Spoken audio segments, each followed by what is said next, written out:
Hey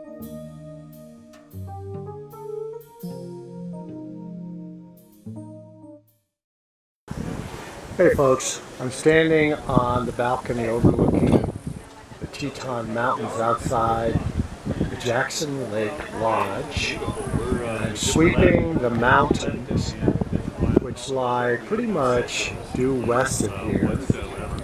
And I recall reading a book called Two Planets. You're probably hearing a lot of whistling out here right now. I'm trying to speak up. I recall reading a book written in the 1880s by a young man by the name of Oliver, who basically sat down one day and suddenly found his hand scribbling on paper the story of somebody who lived in the last island of Atlantis called Poseid about 13,500 years ago.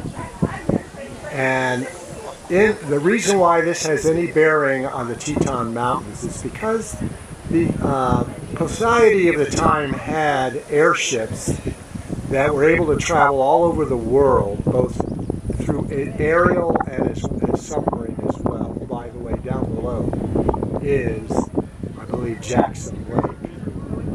Anyway, so they traveled all over the world, and part of the story is that on one travel, the character, who by the name of Zelm, who apparently later on worked through the hand of this young Oliver fellow in the 1880s, writing his story, which you can take as fiction or you can take as automatic writing, whatever you want, said that they had made a trip using one of their aerial craft to travel to the Tetons to go to a science station. And that science station is said to be among these peaks. So as I scan these peaks, the most prominent from where I'm standing now is, of course, the one directly before me, and I'll zoom in on it.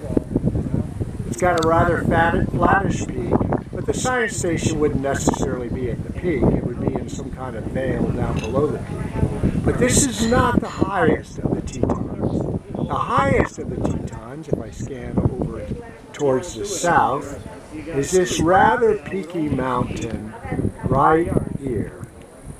So whether you believe the young man was actually transcribing the story of Zelm from 13,500 years ago living in Poseid or not, it's just an interesting story to contemplate that maybe the reality behind UFOs is that there was a civilization on Earth that had the capacity to create anti-gravitic craft, travel all over the planet as well as under the sea.